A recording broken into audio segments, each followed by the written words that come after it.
If you are brand new to the Terminator Cinematic Universe, the TCU, and you want to dive in for some unstoppable killer robot fun because, well, that's not relevant at all in today's world, then I'm going to give you the best order with which to watch these films. And don't worry, this is all spoiler-free. Now, why is this the best order? Well, there's two reasons. One, if you watch these films by their release dates, the stories and settings and characters, well, they're going to jump around pretty wildly on you. And that's simply because the franchise has been produced and distributed by quite a few studios across its 40-plus year history.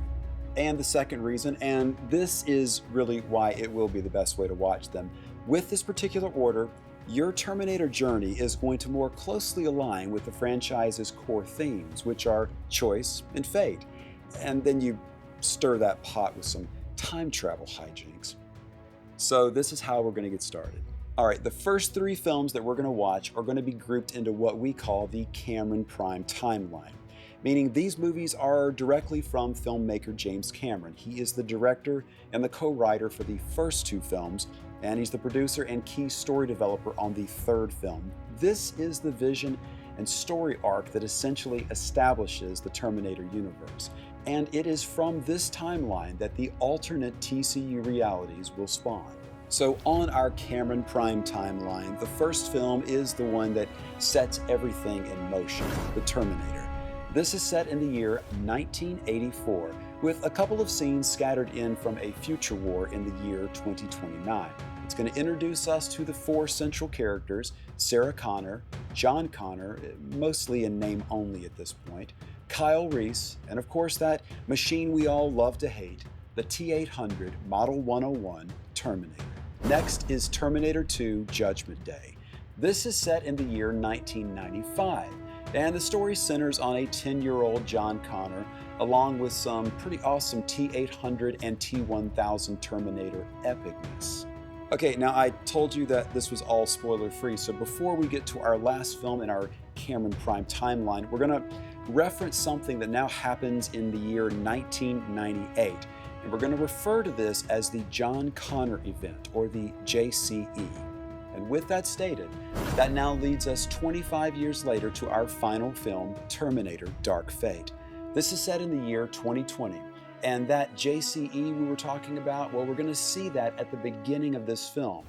We're also going to meet some new characters who are burdened with the inevitability of fate, while a T-800, a Rev-9, and a woman named Grace try to determine that future for them.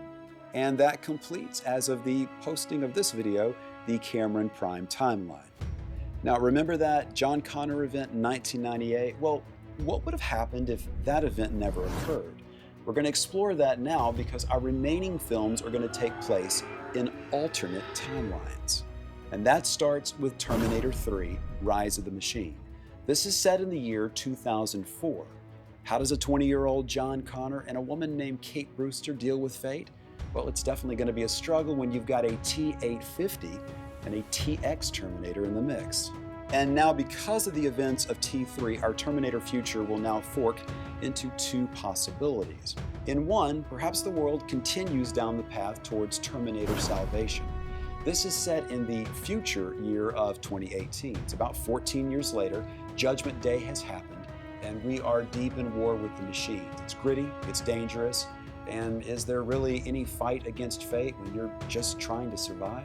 Or perhaps events unfolded eerily similar to how this whole franchise started, but with a twist. A pretty big twist. And that alternate timeline brings us to Terminator Genisys. This is primarily set in 1984 and 2017, but with some events happening in the future war in the year 2029. Can fate be changed if we actually do a little preemptive action? Can we foresee what an altered future might present us with? Okay, well, it is tough trying to give a brief but clear synopsis while simultaneously being super vague, but now you have what you need to enjoy some time-twisting metal mayhem. So have fun.